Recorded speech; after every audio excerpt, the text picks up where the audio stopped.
ചില ഭക്ഷണങ്ങൾ നമ്മളെല്ലാവരും തന്നെ ഫ്രിഡ്ജിൽ വെച്ച് സൂക്ഷിക്കാറുണ്ട്. പിന്നീട് അത് പുറത്തെടുത്ത് വെച്ചിട്ട് ചൂടാക്കി കഴിക്കാറുണ്ട്. എന്നാൽ ചില പ്രധാനപ്പെട്ട ഭക്ഷണങ്ങൾ നമ്മൾ ഫ്രിഡ്ജിൽ വെച്ച് പുറത്തെടുത്ത് വെച്ച് പിന്നീട് ചൂടാക്കി കഴിക്കാൻ പാടില്ല.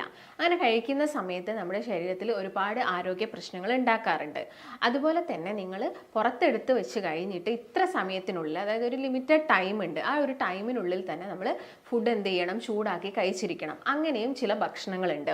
അപ്പോൾ ഇന്നത്തെ വീഡിയോയിലൂടെ ഞാൻ നിങ്ങളുമായിട്ട് ഡിസ്കസ് ചെയ്യുന്നത് ഏതൊക്കെയാണ് ഇത്തരം ഭക്ഷണങ്ങൾ. നിങ്ങൾ ഇങ്ങനെ ടൈമൊക്കെ കഴിഞ്ഞ് പോയതിന് ശേഷം ചൂടാക്കി കഴിക്കുന്ന സമയത്ത് നമുക്ക് വരുന്ന ആരോഗ്യ പ്രശ്നങ്ങൾ എന്തൊക്കെയാണ് എന്നുള്ളതിനെ കുറിച്ചിട്ടാണ്. നോർമലി നമ്മുടെ എല്ലാവരുടെയും വീട്ടിൽ തന്നെ ഈ ഒരു കാലഘട്ടത്തിൽ ഫ്രിഡ്ജും കാര്യങ്ങളും ഒക്കെ ഉണ്ട്. ഇത് കൂടുതലായിട്ടും ഹെൽപ്ഫുൾ ആണ്. അത് ഭക്ഷണമൊക്കെ സൂക്ഷിക്കാൻ വേണ്ടിയിട്ട് നമ്മളെല്ലാവരും അത് യൂസ് ചെയ്യാറുമുണ്ട്. എന്നാൽ പണ്ടുള്ള കാലത്തൊക്കെ ആണെങ്കിൽ വളരെ റെയറായിട്ട് ചില വീടുകളിൽ മാത്രമേ ഈ ഫ്രിഡ്ജും കാര്യങ്ങളൊക്കെ ഉണ്ടായിരുന്നുള്ളൂ.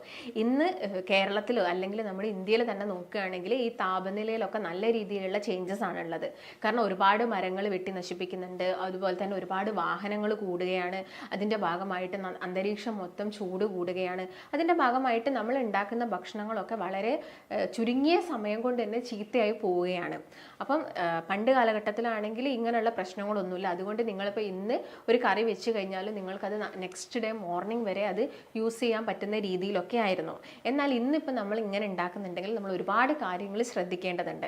മെയിനായിട്ട് നിങ്ങളിപ്പോൾ ഫ്രിഡ്ജിൽ വെച്ച് ചില ആളുകളുണ്ട്, ഇപ്പം പ്രവാസികളെ തന്നെ നമുക്ക് എടുത്തു നോക്കാം.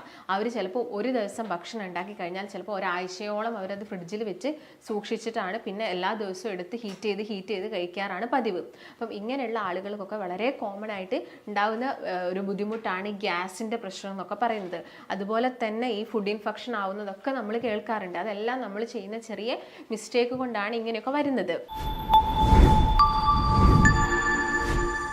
നമസ്കാരം, ഞാൻ ഡോക്ടർ ഭാഗ്യ, Q1B ഹെൽത്ത് കെയറിലെ ആയുർവേദ ഡോക്ടറാണ്. അപ്പോൾ ഞാൻ നേരത്തെ പറഞ്ഞ പോലെ തന്നെ ഇങ്ങനെയുള്ള പ്രശ്നങ്ങളൊക്കെ നമുക്ക് എങ്ങനെ തടയാം, അപ്പോൾ എന്തൊക്കെ കാര്യങ്ങളാണ് നിങ്ങൾ ശ്രദ്ധിക്കേണ്ടത്, അതുപോലെ തന്നെ ഏതൊക്കെ ഭക്ഷണങ്ങളാണ് നിങ്ങൾ ഫ്രിഡ്ജിൽ വെച്ചിട്ട് പിന്നീട് ചൂടാക്കി കഴിക്കാൻ പാടില്ലാത്തവ എന്നതിനെക്കുറിച്ച് നമുക്ക് നോക്കാം. നമുക്ക് എല്ലാവർക്കും അറിയാം, ഇപ്പോഴത്തെ ഒരു ബിസി ഷെഡ്യൂൾഡ് ലൈഫ് ആയതുകൊണ്ട് തന്നെ നമുക്ക് എല്ലാവർക്കും ചിലപ്പം ഈ നേരത്തെ പറഞ്ഞ പോലെ 2-3 ദിവസത്തേക്കുള്ള കറികളും അല്ലെങ്കിൽ ചോറൊക്കെ അങ്ങനെ ഉണ്ടാക്കി വെക്കുന്ന ആളുകളായിരിക്കും ഉണ്ടാവുന്നത്. അപ്പം അവരാണ് മെയിനായിട്ട് ഈ കാര്യങ്ങൾ ശ്രദ്ധിക്കേണ്ടത്. ഇപ്പം വളരെ കോമൺ ആയിട്ട് നമ്മൾ കേൾക്കാറുണ്ട്, ഫുഡ് ഇൻഫെക്ഷൻ വന്നിട്ട് അതായത് ലൂസ് മോഷനും അതുപോലെ തന്നെ വൊമിറ്റിങ്ങും ഛർദിയും ഒക്കെ വന്നിട്ട് ഭയങ്കര സീരിയസ് ആയി, അതുപോലെ തന്നെ ഫുഡ് ഇൻഫെക്ഷൻ വന്നിട്ട് മരണപ്പെട്ടു എന്നുള്ള കാര്യങ്ങളൊക്കെ നമ്മൾ കേൾക്കാറുണ്ട്. അതെല്ലാം തന്നെ നമ്മൾ ചെയ്യുന്ന ചില മിസ്റ്റേക്കുകൾ കാരണമാണ്. അതൊക്കെ നമുക്കൊന്ന് ശ്രദ്ധിച്ചാൽ അതൊക്കെ ഒന്ന് ശരിയാക്കാൻ പറ്റുന്നതേ ഉള്ളൂ. അപ്പോൾ ആദ്യം തന്നെ നമുക്ക് ഏത് ഭക്ഷണമാണ് ഫ്രിഡ്ജിൽ വെച്ച് കഴിക്കാൻ പാടില്ലാത്തത് എന്ന് നോക്കാം. അതിൽ ആദ്യം തന്നെ പറയുന്നത് മുട്ടയാണ്. നിങ്ങൾക്ക് മുട്ട പുഴുങ്ങിയൊക്കെ മുട്ടയാണെങ്കിൽ നിങ്ങളത് ഫ്രിഡ്ജിൽ വെച്ചിട്ട് പിന്നീട് എടുത്ത് കഴിക്കുന്നത് നല്ലതല്ല. ഇതിൻ്റെ അകത്ത് ബാക്ടീരിയാസ് കൂടുതലായിട്ട് മൾട്ടിപ്ലൈ ചെയ്യാനുള്ള ചാൻസസ് ഉണ്ട്. എന്നാലും നിങ്ങൾക്ക് പച്ച മുട്ട നിങ്ങൾക്ക് അത് ചീത്തയാവാതിരിക്കാനും അതിനൊക്കെ വേണ്ടിയിട്ട് നിങ്ങൾക്ക് ഫ്രിഡ്ജിൽ സൂക്ഷിക്കാവുന്നതാണ്. ഒരിക്കലും നിങ്ങൾ പുഴുങ്ങിയ മുട്ട ഫ്രിഡ്ജിൽ സൂക്ഷിച്ച് വെച്ചിട്ട് പിന്നീട് എടുത്ത് കഴിക്കാൻ പാടില്ല. അതിൻ്റെ ടേസ്റ്റിലാണെങ്കിലും അതുപോലെ തന്നെ അതിൻ്റെ ടെക്സ്ചറിലാണെങ്കിലും ഒക്കെ ചേഞ്ചസ് വരുന്നതാണ്. രണ്ടാമതായിട്ട് പറയുന്നത് പൊട്ടറ്റോ ആണ്. പൊട്ടറ്റോ അതുപോലെ തന്നെ നമ്മൾ വേവിച്ചിട്ട് നമ്മൾ ഫ്രിഡ്ജിൽ വെച്ചിട്ട് കഴിക്കുന്നതാണ് നമ്മുടെ ശരീരത്തിന് പ്രശ്നം ഉണ്ടാക്കുന്നത്. നിങ്ങളിപ്പോൾ അത് പച്ചയോടെ ഫ്രിഡ്ജിൽ വെക്കുകയാണെങ്കിൽ വലിയ പ്രശ്നങ്ങളൊന്നുമില്ല. അതുപോലെ തന്നെ നിങ്ങൾ ഏത് പച്ചക്കറി ഇപ്പം കടയിൽ നിന്ന് വാങ്ങുകയാണെങ്കിലും ആദ്യം അത് നന്നായിട്ട് ഉപ്പ് അല്ലെങ്കിൽ വിനാഗിരി അല്ലെങ്കിൽ മഞ്ഞൾ ഇതിൽ വെള്ളത്തിലിട്ട് വെച്ചതിന് ശേഷം നന്നായിട്ട് കഴുകി തുടച്ച് ഒരു ബോക്സിൽ കുറച്ച്, അതായത് വളരെ നേർമയായിട്ടുള്ള പ്ലാസ്റ്റിക് അല്ല, കുറച്ചൊന്ന് കട്ടി കൂടിയ ഒരു പ്ലാസ്റ്റിക് പാത്രത്തിൽ നിങ്ങൾ ഇത് ഇട്ട് വെച്ചിട്ട് ഫ്രിഡ്ജിൽ വെച്ചിട്ട് എല്ലാ ദിവസവും എടുത്ത് യൂസ് ചെയ്യുന്നതാണ് നല്ലത്. ഇപ്പോൾ നമ്മൾ കടയിൽ നിന്നൊക്കെ വാങ്ങുന്ന പച്ചക്കറികളൊക്കെ നമുക്കറിയാം ഒരുപാട് ഈ കീടനാശിനികളൊക്കെ അടിക്കുന്നതാണ്. അതുകൊണ്ട് ഡയറക്റ്റ് നിങ്ങൾ വാങ്ങിയിട്ട് അത് ജസ്റ്റ് ഒന്ന് കഴുകിയിട്ട് ഒരിക്കലും യൂസ് ചെയ്യരുത്. ഇപ്പോൾ തക്കാളിയൊക്കെ ആണെങ്കിൽ ഡയറക്റ്റായിട്ട് ഒരു തൊലി വരുന്നില്ല, നമ്മൾ ആ തൊലിയോട് കൂടിയിട്ടാണ് പച്ചക്കറികളിലും കറികളിലൊക്കെ ആഡ് ചെയ്യുന്നത്. അപ്പോൾ എന്ത് ചെയ്യണം, നിങ്ങൾ അത് തൊലി ഒന്നെങ്കിൽ കളയണം, അല്ലെങ്കിൽ ഞാൻ നേരത്തെ പറഞ്ഞ പോലെ കുറേ സമയം വെള്ളത്തിലിട്ട് വെക്കുക, എന്നിട്ട് നന്നായിട്ട് തുടച്ചിട്ട് ഒരു ബോക്സിലാക്കിയിട്ട് ഫ്രിഡ്ജിൽ സൂക്ഷിച്ച് വെക്കുക. ആ ഒരു രീതിയിൽ നിങ്ങൾക്ക് പൊട്ടറ്റോ ആണെങ്കിലും എല്ലാതരം പച്ചക്കറികളും ആ ഒരു രീതിയിൽ, പ്രത്യേകിച്ച് ഇപ്പം മല്ലിച്ചപ്പ് ഇലകളൊക്കെ ഒരുപാട് കീടനാശിനികൾ അടിക്കുന്നതാണ്. അതുകൊണ്ട് തന്നെ അതൊക്കെ ആ ഒരു പ്രത്യേക രീതിയിൽ നിങ്ങൾ സൂക്ഷിക്കാൻ വേണ്ടിയിട്ട് നോക്കണം. പൊട്ടറ്റോ ഞാൻ പറയാനുള്ളൊരു കാരണം, നിങ്ങൾ വേവിച്ചിട്ട് അത് ഫ്രിഡ്ജിൽ വെച്ചിട്ട് പിന്നീട് അത് യൂസ് ചെയ്യുന്ന സമയത്ത് ഇതിനകത്ത് ക്ലോസ്ട്രിഡിയം ബാക്ടീരിയാസ് ഉണ്ട്. ഈ ബാക്ടീരിയാസ് കൂടുതലായിട്ട് മൾട്ടിപ്ലൈ ചെയ്യും. അതിപ്പോൾ നോർമലി നമ്മൾ ചോറ് ഫ്രിഡ്ജിൽ വെക്കുന്ന സമയത്ത് പുറത്തെടുക്കുന്ന സമയത്തും ഇതിൻ്റെ അകത്തും ചെറിയ ചെറിയ ബാക്ടീരിയാസ് ഉണ്ടാവും. ഇത് ഒരുപാട് മൾട്ടിപ്ലൈ ആവുന്ന സമയത്താണ് നമുക്ക് ഫുഡ് ഇൻഫെക്ഷൻ പോലുള്ള പ്രശ്നങ്ങൾ വരുന്നത്. അപ്പോൾ ഈ പൊട്ടറ്റോ ആവുന്ന സമയത്ത് നിങ്ങൾ ഈ ബാക്ടീരിയാസ് വരുന്നത് നമുക്ക് ബോട്ടുലിസം പോലുള്ള പ്രശ്നങ്ങൾ, അതായത് അതൊരു ഇൻഫെക്ഷനാണ്, ഫുഡ് ഇൻഫെക്ഷനാണ്. അതിൻ്റെ ഭാഗമായിട്ട് നമുക്ക് ലൂസ് മോഷൻ, കണ്ടിന്യൂസ് ആയിട്ട് ഗ്യാസിൻ്റെ പ്രശ്നങ്ങൾ, അസിഡിറ്റി വരുന്നത്, ഇതെല്ലാം തന്നെ ഇങ്ങനെയുള്ള ഭക്ഷണങ്ങൾ നമ്മൾ ചൂടാക്കി കഴിക്കുന്ന സമയത്താണ്. അതുപോലെ തന്നെ നിങ്ങൾ ശ്രദ്ധിക്കേണ്ട ഒരു കാര്യം എന്ന് പറയുന്നത് ഇതാണ്, ഇലക്കറികളാണ്. ഇപ്പം ചീര, മുരിങ്ങയുടെ ഇല, ഇതെല്ലാം തന്നെ നമ്മൾ ചിലപ്പോൾ കുറച്ചധികം വെച്ച് പോയാൽ നമ്മളത് ഫ്രിഡ്ജിലെടുത്ത് വെക്കാറുണ്ട്. അതുപോലെ തന്നെ വരുന്നൊരു മിസ്റ്റേക്കാണ്, നിങ്ങളെല്ലാവരും ചിലപ്പോൾ ഇലക്കറികളിലൊക്കെ നന്നായിട്ട് തേങ്ങ ആഡ് ചെയ്യുന്നുണ്ടാവും. ഈ തേങ്ങ ആഡ് ചെയ്യുന്ന സമയത്താണെങ്കിലും ഒരു ഈവനിങ്, രാവിലെ ഇപ്പം നിങ്ങൾ കുക്ക് ചെയ്തിട്ട് ഒരു ഈവനിങ് അല്ലെങ്കിൽ ഒരു നൈറ്റ് ടൈം ഒക്കെ ആകുമ്പോഴേക്കും ഇത് എന്താവും, ചെറുതായിട്ടൊന്ന് അതിൽ ഈ ടേസ്റ്റിലൊക്കെ വ്യത്യാസം വരാനുള്ളൊരു കാരണമാവുന്നുണ്ട്. അപ്പോൾ നിങ്ങൾ മാക്സിമം നിങ്ങൾ കഴിക്കുന്ന സമയത്ത് തന്നെ നിങ്ങൾക്ക് തേങ്ങ ആഡ് ചെയ്യുന്നതാണ് കുറച്ചുകൂടി ബെറ്റർ. അല്ലെങ്കിൽ നമ്മൾ തേങ്ങ ചൂടാക്കണം. തേങ്ങ ചൂടാക്കി കഴിഞ്ഞാൽ മറ്റുള്ള ആരോഗ്യ പ്രശ്നങ്ങൾ, അതായത് ഒരുപാട് സമയം എണ്ണയിൽ കിടന്ന് ഇത് ചൂടാകുക, അല്ലെങ്കിൽ ഡീപ്പായിട്ട് നമ്മൾ കുറേ സമയം ചൂടാക്കുന്നൊരു പ്രൊസീജിയർ ചെയ്യുന്ന സമയത്താണ് ഇത് നമ്മുടെ ശരീരത്തിന് പ്രശ്നം ഉണ്ടാക്കുന്നത്. നിങ്ങൾക്ക് ഇപ്പം കുക്ക് ചെയ്തതിന് ശേഷം പുറത്തെടുത്ത് വെച്ചിട്ട് അതിൻ്റെ മുകളിൽ കുറച്ച് വെളിച്ചെണ്ണ ഒഴിക്കുന്നതും അല്ലെങ്കിൽ തേങ്ങ ഇടുന്നതൊക്കെ നല്ലതാണ്. പക്ഷെ ഞാൻ നേരത്തെ പറഞ്ഞ പോലെ തേങ്ങ നിങ്ങളിപ്പോൾ രാവിലെ ഇട്ട് വെച്ച് രാത്രി ഉപയോഗിക്കാൻ വെക്കുകയാണെങ്കിൽ ചിലപ്പോൾ രാത്രിത്തേക്ക് അത് ചീത്തയാവാനുള്ള ചാൻസസ് ഉണ്ട്. അപ്പം നിങ്ങളത് കഴിവതും ആ ഒരു ടൈമിൽ നിങ്ങൾക്ക് ജസ്റ്റ് തേങ്ങ മിക്സ് ചെയ്തിട്ട് കഴിക്കാവുന്നതാണ്. അല്ലെങ്കിലും നിങ്ങൾ ഈ ഇലക്കറികൾ ഫ്രിഡ്ജിൽ വെച്ചിട്ട് പിന്നീട് പുറത്തോട്ട് എടുക്കുന്ന സമയത്ത് ഇലക്കറികളിലുള്ള ഈ നൈട്രൈറ്റ്സ് ആയിട്ട് മാറുന്നതാണ്. ഈ നൈട്രൈറ്റ്സ് എന്താ ചെയ്യുന്നത്, നമ്മുടെ ബോഡിയിൽ ഗ്യാസിൻ്റെ പ്രശ്നങ്ങൾ ഉണ്ടാക്കും, നല്ല രീതിയിൽ ഗ്യാസിൻ്റെ ബുദ്ധിമുട്ടുണ്ടാകും. അപ്പം നിങ്ങൾക്കതിപ്പോൾ നിങ്ങൾ കഴിച്ചു കഴിഞ്ഞാലും ആ ഒരു ഡൈജഷൻ എടുക്കുന്ന സമയത്തിൻ്റെ മുൻപേ തന്നെ നിങ്ങൾക്ക് ഇറിറ്റേഷൻസ് സ്റ്റാർട്ട് ചെയ്യും. ഒരു മണിക്കൂറൊക്കെ കഴിയുമ്പോഴേക്ക് തന്നെ നമുക്ക് ഗ്യാസിൻ്റെ പ്രശ്നങ്ങൾ വരും, ഛർദ്ദിക്കാൻ, വോമിറ്റ് ചെയ്യാനുള്ള ടെൻഡൻസി ഉണ്ടാവും. അപ്പോൾ അതുകൊണ്ടാണ് ഇലക്കറികൾ നിങ്ങൾ ഫ്രിഡ്ജിൽ വെച്ചിട്ട് പിന്നീട് എടുത്ത് ചൂടാക്കി കഴിക്കരുത് എന്ന് പറയുന്നത്. മെയിനായിട്ടും ശ്രദ്ധിക്കേണ്ടത് ഇതാണ്.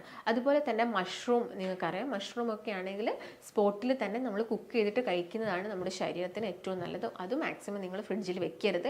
നിങ്ങൾക്ക് മഷ്റൂം കുക്ക് ചെയ്തിട്ട് ഒരു 2 മണിക്കൂർ വരെ നിങ്ങൾക്ക് എന്ത് ചെയ്യാം, നിങ്ങൾക്കത് പുറത്ത് വെച്ചിട്ട് കഴിക്കാവുന്നതാണ്. പിന്നീടാണെങ്കിലും ഇതിൻ്റെ അകത്ത് ബാക്ടീരിയാസ് ഒക്കെ വരികയും മറ്റുള്ള ആരോഗ്യ പ്രശ്നങ്ങൾ ഉണ്ടാക്കുകയും ചെയ്യുന്നുണ്ട്. അതുപോലെ തന്നെ ബോഡിക്ക് ബുദ്ധിമുട്ടുണ്ടാക്കുന്ന ഒന്നാണ് മയോണൈസ് എന്ന് പറയുന്നത്. നമുക്ക് എല്ലാവർക്കും ഇപ്പം പണ്ടൊക്കെ ആണെങ്കിൽ അത് അറേബ്യൻ രാജ്യങ്ങളിലൊക്കെ ആയിരുന്നു കൂടുതലായിട്ടും കണ്ടിരുന്നത്. പക്ഷേ ഇന്ന് നമ്മുടെ കേരളത്തിലാണെങ്കിലും ഇന്ത്യയിലാണെങ്കിലും ഒക്കെ നമ്മൾ കൂടുതലായിട്ടും കഴിക്കുന്നത് ഈ മയോണൈസ് ആണ്. അപ്പോൾ മയോണൈസ് ഉണ്ടാക്കുന്നത് നിങ്ങൾക്ക് എല്ലാവർക്കും അറിയാം, അത് മുട്ട യൂസ് ചെയ്യുന്നുണ്ട്. മയോണൈസ് കഴിച്ചിട്ട് ഓരോരോ പ്രശ്നങ്ങൾ വരുന്നുണ്ട് എന്നുള്ള കാര്യങ്ങളൊക്കെ നിങ്ങൾ കേൾക്കുന്നുണ്ടാവും. അപ്പം ഈ മുട്ട എടുക്കുന്ന സമയത്ത് ഈ മുട്ടയുടെ തൊലി നന്നായിട്ട് കഴുകിയിട്ടില്ലെങ്കിലും നമ്മുടെ ഈ കാഷ്ടം ഈ മുട്ടയുടെ തോടിൽ പറ്റിക്കിടക്കുന്നുണ്ടെങ്കിലും ഇതിൽ നിന്നും ബാക്ടീരിയാസ് വരാം. ഈ സ്റ്റഫൈലോകോക്കസ് പോലുള്ള ബാക്ടീരിയാസ് വന്നിട്ട് നമുക്ക് അസ്വസ്ഥതകളും ബോഡിയിൽ ബുദ്ധിമുട്ടുകൾ ഉണ്ടാക്കുന്നുണ്ട്. അതിൻ്റെ ഭാഗമായിട്ട് നിങ്ങൾ കേട്ടിട്ടുണ്ടാവും മയോണൈസ് കഴിച്ചിട്ട് ഓരോരോ ആരോഗ്യ പ്രശ്നങ്ങൾ വരുന്നത്. അതുപോലെ തന്നെ ഈ മയോണൈസ് കഴിക്കുന്നത് ശരീരത്തിന് അത്ര നല്ലതല്ല. കാരണം ഈ മയോണൈസിനകത്ത് ആഡ് ചെയ്യുന്നത് സൺഫ്ലവർ ഓയിലാണ്. സൺഫ്ലവർ ഓയിൽ നിങ്ങൾക്ക് എല്ലാവർക്കും അറിയാം, അതെന്ന് പറയുന്നത് ഒരു അൺസാച്ചുറേറ്റഡ് ഫാറ്റാണ്. അൺസാച്ചുറേറ്റഡ് ഫാറ്റ് ഹീറ്റ് ചെയ്യുന്നതിനെല്ലാം ലിമിറ്റ് ഉണ്ട്. ഇത് ഒരുപാട് നമ്മുടെ ശരീരത്തിൽ എത്തിക്കഴിഞ്ഞാലും നമ്മുടെ കോശങ്ങൾക്കൊക്കെ ഘടനാപരമായിട്ടുള്ള മാറ്റങ്ങൾ സംഭവിക്കാം. അപ്പോൾ അതിൻ്റെ ഭാഗമായിട്ട് നമുക്ക് ക്യാൻസർ പോലുള്ള പ്രശ്നങ്ങളൊക്കെ വരാനുള്ള ചാൻസസ് കൂടുതലാണ്. അതുകൊണ്ട് കഴിവതും നിങ്ങൾ മയോണൈസ് പോലുള്ളത് കഴിക്കുന്നത് ഒഴിവാക്കുക. അല്ലെങ്കിൽ നിങ്ങളിപ്പോൾ മന്ത്ലി വൺസ് എടുക്കുന്നുണ്ടെങ്കിലും അതും ഒരുപാട് കാലം നമ്മൾ വർഷങ്ങളായിട്ടൊക്കെ കഴിക്കുകയാണെങ്കിൽ നമ്മുടെ ശരീരത്തിന് ആരോഗ്യ പ്രശ്നങ്ങൾ ഉണ്ടാക്കും. അപ്പോൾ അത് കഴിവതും ഒഴിവാക്കുന്നതാണ് ഏറ്റവും നല്ലത്. അതുപോലെ തന്നെ നിങ്ങൾ ഫ്രിഡ്ജിൽ വെച്ച് ചൂടാക്കി കഴിക്കാൻ പാടില്ലാത്ത ഒന്നാണ് തൈര് എന്ന് പറയുന്നത്. അപ്പോൾ തൈരൊക്കെ ആവുന്ന സമയത്ത് നമ്മളത് പുറത്ത് ഒരു ടൈം വരെ നമുക്കത് പുറത്ത് വെക്കുന്നതൊക്കെ നല്ലതാണ്. ചിലപ്പോൾ നിങ്ങൾ ഒരുപാട് സമയം പുറത്ത് വെക്കുന്ന സമയത്ത് അതിൻ്റെ അകത്ത് നല്ല രീതിയിലുള്ള പുളിപ്പും കാര്യങ്ങളൊക്കെ ഉണ്ടാവും. അപ്പോൾ ഫ്രിഡ്ജിൽ വെച്ച് അല്ലെങ്കിൽ തൈര് ചൂടാക്കുന്ന സമയത്താണെങ്കിലും തൈരിൻ്റെ അകത്തുള്ള നല്ല ബാക്ടീരിയാസ് ഉണ്ട്. നമ്മുടെ ഗട്ട് ഹെൽത്ത് നോർമലാക്കുന്ന അല്ലെങ്കിൽ നമ്മുടെ ശരീരത്തിൻ്റെ ഇൻഫ്ലമേഷൻസ് കുറയ്ക്കുക, ഗ്യാസിൻ്റെ പ്രശ്നങ്ങളൊക്കെ കുറയ്ക്കാൻ ഹെൽപ്പ് ചെയ്യുന്നതാണ് ഈ പ്രോബയോട്ടിക് എന്ന് പറയുന്നത്. അപ്പോൾ ഈ പ്രോബയോട്ടിക് എന്ന് പറഞ്ഞാൽ ഈ ഒരു ഗുണം നമ്മുടെ തൈരിൽ നിന്ന് നഷ്ടമായി പോകും. അതുകൊണ്ട് തൈര് ഒരിക്കലും നിങ്ങൾ എന്ത് ചെയ്യരുത്, ചൂടാക്കാൻ പാടില്ല. അപ്പോൾ മാക്സിമം തൈരൊക്കെ ഉണ്ടെങ്കിൽ തന്നെ നിങ്ങളത് ഫ്രിഡ്ജിൽ വെക്കാതെ ആ ഒരു കൂടുതൽ പുളി വരുന്നതിന് മുൻപ് ഒരു ചെറിയ പുളിയോട് കൂടിയിട്ട്, ചെറിയൊരു പുളി മതി, ആ ഒരു പുളിയോട് കൂടിയിട്ട് നിങ്ങൾ തൈര് കഴിക്കുന്നതാണ് ഏറ്റവും നമ്മുടെ ശരീരത്തിന് അത് ഗുണം ചെയ്യുന്നത്. അപ്പോൾ ആ രീതിയിൽ ഈ പറയുന്ന ഭക്ഷണങ്ങളാണ് മെയിനായിട്ട് ഫ്രിഡ്ജിൽ വെച്ച് ചൂടാക്കി കഴിക്കാൻ പാടില്ലാത്തത്. പിന്നെ നോർമലി ചോറൊക്കെ ആണെങ്കിൽ ഞാൻ നേരത്തെ പറഞ്ഞ പോലെ നിങ്ങളിപ്പം കുക്ക് ചെയ്ത് കഴിഞ്ഞിട്ടുണ്ടെങ്കിൽ ഒരു 2 മണിക്കൂർ കഴിയുന്നതിൻ്റെ മുൻപ് തന്നെ നിങ്ങളത് ഫ്രിഡ്ജിൽ വെക്കണം. അതുപോലെ തന്നെ ഫ്രിഡ്ജിൽ വെച്ചിട്ട് പിന്നെ നിങ്ങളത് പുറത്തെടുക്കുന്ന സമയത്ത് ഒരുപാട് സമയം നിങ്ങളത് പുറത്ത് വെക്കേണ്ട ആവശ്യകത വരുന്നില്ല. ഒരുപാട് സമയം പുറത്ത് വെക്കുന്ന സമയത്താണെങ്കിലും എന്ത് ചെയ്യും, ഇതിൻ്റെ അകത്ത് ബാക്ടീരിയാസ് വന്ന് പെരുകും. അപ്പം ജസ്റ്റ് ഒന്ന് പുറത്തെടുത്ത് വെക്കുക, നല്ലൊരു തണുപ്പ് ഉണ്ടാവില്ല, നല്ലൊരു തണുപ്പ് ഒന്ന് വിടുമ്പോഴേക്ക് തന്നെ നമുക്ക് എന്ത് ചെയ്യാം, ഈ ഫുഡ് എടുത്ത് ചൂടാക്കിയിട്ട് കഴിക്കാം. പ്രത്യേകിച്ച് ചോറൊക്കെ ആണെങ്കിൽ, ഇപ്പോൾ ചോറൊക്കെ നോർമലി നമ്മൾ കുക്ക് ചെയ്യുന്ന സമയത്ത് ഹീറ്റ് ചെയ്യുന്നത് ഒരു 3 മിനിറ്റോളം നമ്മൾ എന്താണെങ്കിലും ചോറ് തിളപ്പിക്കുക, വെള്ളം ഒഴിച്ചിട്ട് നന്നായിട്ട് തിളപ്പിച്ചിട്ട് ആ വെള്ളം ഒഴിവാക്കിയിട്ട് വേണം ചോറ് കഴിക്കാൻ വേണ്ടിയിട്ട്. അപ്പോൾ ഒരു 3 മിനിറ്റോളം നിങ്ങൾ ചോറ് എന്ത് ചെയ്യണം, കുക്ക് ചെയ്യണം. അതുപോലെ തന്നെ ഇപ്പം നോൺ വെജ് ഐറ്റംസ് നിങ്ങൾ ഉണ്ടാക്കുന്നുണ്ടെങ്കിൽ സവാള കൂടുതലായിട്ട് ആഡ് ചെയ്യുന്നുണ്ടെങ്കിൽ അതും കുറേ സമയം കിടന്നു കഴിഞ്ഞാൽ പഴകാനുള്ളൊരു ചാൻസസ് ഉണ്ട്. അപ്പോൾ അതെന്ത് ചെയ്യുക, നിങ്ങൾ കുക്ക് ചെയ്തിട്ട് ഒരു 2 മണിക്കൂറിനുള്ളിലായിട്ട് തന്നെ അത് ഫ്രിഡ്ജിലെടുത്ത് വെക്കുക. അത് പുറത്തെടുത്ത് വെച്ച് ജസ്റ്റ് ഒന്ന് തണുപ്പ് വിട്ടാൽ തന്നെ പെട്ടെന്ന് തന്നെ അത് ചൂടാക്കി കഴിക്കുക. ചൂടാക്കുന്ന സമയത്ത് ഒരു 5 മിനിറ്റോളം നോൺ വെജ് എന്താണെങ്കിലും ചൂടാവണം. നന്നായിട്ട് ചൂടായതിനു ശേഷം മാത്രം അത് കഴിക്കാൻ വേണ്ടിയിട്ട് നോക്കുക. അപ്പോൾ മെയിനായിട്ട് ഈ പറഞ്ഞ ഭക്ഷണങ്ങളൊക്കെയാണ് നിങ്ങൾ ശ്രദ്ധിക്കേണ്ടത്. അതുപോലെ തന്നെ പാല് നിങ്ങൾ ഫ്രിഡ്ജിൽ വെക്കുന്ന ആളുകളാണെങ്കിലും പാൽ എന്ത് ചെയ്യുക, കഴിവതും നന്നായിട്ട് വെട്ടിത്തിളപ്പിച്ചതിന് ശേഷം ചൂടാറിയതിന് ശേഷം ജസ്റ്റ് ഫ്രിഡ്ജിലെടുത്ത് വെക്കുക. പിന്നെ നിങ്ങൾ ഓരോരോ യൂസിന് വേണ്ടിയിട്ട് അത് പുറത്തെടുത്ത് വെക്കുക. അല്ലെങ്കിൽ പെട്ടെന്ന് തന്നെ ചീത്തയാവുന്ന ഒന്നാണ് പാലെന്ന് പറയുന്നത്. പിന്നെ നമ്മുടെ അറ്റ്മോസ്ഫിയർ ഒക്കെ കുറച്ചും കൂടി ടെമ്പറേച്ചർ കൂടുതലാവുന്ന സമയത്ത് ഇത് 2 മണിക്കൂറിന് മുൻപായിട്ട് തന്നെ നിങ്ങൾ എന്ത് ചെയ്യുക, ഫ്രിഡ്ജിലെടുത്ത് വെക്കുന്നതാണ് ഏറ്റവും നല്ലത്. കുറച്ചൊരു തണുപ്പ് കാലാവസ്ഥ ക്ലൈമറ്റൊക്കെ ആണെങ്കിൽ നമുക്ക് കുറച്ചധികം സമയം ഇത് പുറത്ത് വെക്കുന്നതുകൊണ്ട് വലിയ പ്രശ്നമൊന്നുമില്ല. എന്നാലും ഇടയ്ക്കിടയ്ക്ക് ഇങ്ങനെ ഭക്ഷണത്തിൽ നിന്ന് ഇൻഫെക്ഷനും ഫുഡ് ഇൻഫെക്ഷനും ഒക്കെ വരുന്ന ആളുകളാണെങ്കിൽ ആ ഒരു ടൈമൊക്കെ ശ്രദ്ധിച്ചിട്ട് വേണം നിങ്ങളത് യൂസ് ചെയ്യാൻ വേണ്ടിയിട്ട്. അപ്പോൾ മെയിനായിട്ട് ഞാൻ ഈ പറഞ്ഞ പച്ചക്കറികളാണെങ്കിലും ഓയിലാണെങ്കിലും, പിന്നെ മറ്റൊന്ന് പറയാനുള്ളത് ഓയിലിനെ കുറിച്ചിട്ടാണ്. ഇപ്പോൾ ഓയിൽ ഒട്ടുമിക്ക ആളുകളും യൂസ് ചെയ്ത ഓയിൽ ഒന്നും കൂടി ഹീറ്റ് ചെയ്യും, റീഹീറ്റ് ചെയ്തിട്ട് ഉപയോഗിക്കാറുണ്ട്. അത് വളരെ നമ്മുടെ ശരീരത്തിന് വളരെയധികം ബുദ്ധിമുട്ടുകൾ പ്രയാസങ്ങൾ ഉണ്ടാക്കുന്നതാണ്. ഇതിങ്ങനെ ഓയിൽ റീഹീറ്റ് ആകുന്ന സമയത്ത് ഓയിലിൻ്റെ അകത്ത് ഓരോരോ കെമിക്കൽ ചേഞ്ചസും കാര്യങ്ങളും നടക്കുന്നുണ്ട്. ഈ ബോണ്ടിലൊക്കെ ചേഞ്ചസ് വരുന്ന സമയത്താണ് ഇത് നമ്മുടെ ശരീരത്തിലുള്ള ക്യാൻസർ കോശങ്ങളെ പ്രൊമോട്ട് ചെയ്യുന്നത്. അപ്പം കഴിവതും നിങ്ങൾ ഓയിൽ ഒരു തവണ ഉണ്ടാക്കാൻ വേണ്ട, അത്യാവശ്യം ഓയിൽ മാത്രം യൂസ് ചെയ്യുക. അത് യൂസ് ചെയ്തതിന് ശേഷം ഇപ്പം ബാക്കി വന്നാലും നിങ്ങളത് കളയുന്നതാണ് നല്ലത്. നമ്മൾ ചിലപ്പോൾ ലാഭം നോക്കിയിട്ടോ അല്ലെങ്കിൽ അത് കളയണമല്ലോ എന്ന് കരുതിയിട്ട് നമ്മൾ എന്ത് ചെയ്യുക, വീണ്ടും യൂസ് ചെയ്യാനുള്ള ചാൻസസ് ഉണ്ട്. അപ്പോൾ നിങ്ങൾ എന്ത് ചെയ്യുക, കഴിവതും അത് ഒഴിവാക്കുക തന്നെ ചെയ്യുക. പിന്നെ ഒരിക്കലും ഇങ്ങനെയുള്ള ഓയിൽ ഫ്രിഡ്ജിലെടുത്ത് വെച്ചിട്ട് യൂസ് ചെയ്യാൻ പാടില്ല. പ്രത്യേകിച്ച് ചില ആളുകൾ നോൺ വെജ് ചിക്കനൊക്കെ ഫ്രൈ ആക്കിയിട്ട് ഈ ഓയിൽ ഫ്രിഡ്ജിലെടുത്ത് വെക്കാറുണ്ട്. അതെല്ലാം തന്നെ നിങ്ങൾക്ക് ഒരുപാട് ആരോഗ്യ പ്രശ്നങ്ങൾ ഉണ്ടാക്കും. ചിലപ്പോൾ ഈ ഒരു ടൈമിൽ നിങ്ങൾക്ക് പ്രശ്നങ്ങൾ വരണമെന്നില്ല, ചിലപ്പോൾ അത് ഫ്യൂച്ചറിലായിരിക്കാം വരുന്നത്. അതുകൊണ്ട് നിങ്ങൾ ഈ കാര്യങ്ങളൊക്കെ പ്രത്യേകം ശ്രദ്ധിക്കേണ്ടതുണ്ട്. പിന്നെ ഓയിലൊക്കെ യൂസ് ചെയ്യുന്ന സമയത്ത് കഴിവതും നിങ്ങൾ സൺഫ്ലവർ ഓയിൽ അതുപോലെ തന്നെ മറ്റുള്ള ഓയിലൊക്കെ കഴിവതും ഒഴിവാക്കുക. നമുക്ക് ഏറ്റവും ബെസ്റ്റ് കുക്ക് ചെയ്യാൻ പറ്റുന്നത് ഗീ ആണ്. ഗീ നമുക്കൊരു 300 ഡിഗ്രി വരെ നമുക്കത് ഹീറ്റ് ചെയ്യാൻ പറ്റും. അതുപോലെ തന്നെ പിന്നീട് നമുക്ക് നമ്മുടെ ബോഡിക്ക് അനിവാര്യമായിട്ടുള്ളത് coconut oil, virgin coconut oil തന്നെയാണ്. ഇപ്പോൾ വെർജിൻ കോക്കനട്ട് ഓയിൽ ആണെങ്കിലും നിങ്ങൾ ഓവർ ഹീറ്റ് ചെയ്യേണ്ട, ഒരു മിതമായിട്ടുള്ളൊരു ടെമ്പറേച്ചറിൽ ഹീറ്റ് ചെയ്യാം. ചില ആളുകൾ ഡീപ്പ് ഫ്രൈ ചെയ്യരുത് എന്ന് പറയുന്നത് ഡോക്ടേഴ്സ് അത് കൂടുതൽ സമയം ഹീറ്റ് ആവുന്നത് കൊണ്ടാണ്.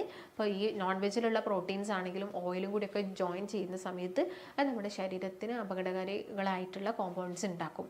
അതുകൊണ്ടാണ് അത് ഓവറായിട്ട് ഡീപ്പ് ഫ്രൈ ചെയ്ത് കഴിക്കരുത് എന്ന് പറയുന്നത്. അപ്പോൾ മെയിനായിട്ടും ശ്രദ്ധിക്കേണ്ടത് ഈ പറയുന്ന കാര്യങ്ങളൊക്കെയാണ് ഫ്രിഡ്ജിൽ വെച്ച് ചൂടാക്കി കഴിക്കുന്ന സമയത്ത്. അപ്പോൾ കൂടുതലായിട്ടും ഒറ്റയ്ക്ക് താമസിക്കുന്ന ആളുകൾ അല്ലെങ്കിൽ പ്രവാസികളൊക്കെ ആവുന്ന സമയത്താണ് ഇങ്ങനെയുള്ള ബുദ്ധിമുട്ടുകൾ. അവർക്ക് ഈ ഗ്യാസിൻ്റെ പ്രശ്നങ്ങളും ഗ്യാസ് മൂലം അവർക്ക് പിന്നെ തലവേദന വരുന്നു, ഗ്യാസ്ട്രിക് ഹെഡേക്ക് വരുന്നു, ഇങ്ങനെയുള്ള ബുദ്ധിമുട്ടുകളൊക്കെ ഉണ്ടാവാറുണ്ട്. അപ്പോൾ ഈ കാര്യങ്ങളൊക്കെ നിങ്ങൾ മെയിനായിട്ടും ശ്രദ്ധിക്കുക. ഇപ്പോൾ നമ്മുടെ വയറിനാണെങ്കിലും നമ്മുടെ കുടലിനാണെങ്കിലും എല്ലാം തന്നെ ഇത് ബുദ്ധിമുട്ടുണ്ടാക്കുന്ന സാഹചര്യങ്ങളാണ് നമ്മളായിട്ട് ഒരുക്കി കൊടുക്കുന്നത് ഇങ്ങനെ ഭക്ഷണങ്ങളൊക്കെ ഫ്രിഡ്ജിൽ വെച്ചിട്ട് പിന്നീട് ചൂടാക്കി കഴിക്കുന്ന സമയത്ത്. അപ്പോൾ എന്താണെങ്കിലും നിങ്ങൾ ഈ കാര്യങ്ങളൊക്കെ ശ്രദ്ധിക്കുക. കറക്റ്റായിട്ട് ഫുഡ് കഴിക്കുക, കറക്റ്റ് സമയത്ത് കഴിക്കുക, നല്ല ഹെൽത്തി ആയിട്ടുള്ള ഫുഡ് കഴിക്കുക, അതുപോലെ തന്നെ നല്ല ക്ലീൻഡ് ആയിട്ടുള്ള ഭക്ഷണങ്ങൾ കഴിക്കുക. അപ്പം മെയിനായിട്ടും ഇതിനെക്കുറിച്ച് ഇത്രയും കാര്യങ്ങളാണ് പറയാനുള്ളത്. അപ്പോൾ നിങ്ങൾക്ക് എന്തെങ്കിലും ഡൗട്ട്സോ കാര്യങ്ങളൊക്കെ ഉണ്ടെങ്കിൽ നിങ്ങൾക്ക് താഴെ കോൺടാക്റ്റ് ചെയ്യാം. നമുക്ക് മറ്റൊരു നല്ല ഹെൽത്ത് ടോപ്പിക്കായിട്ട് വീണ്ടും കാണാം. നന്ദി.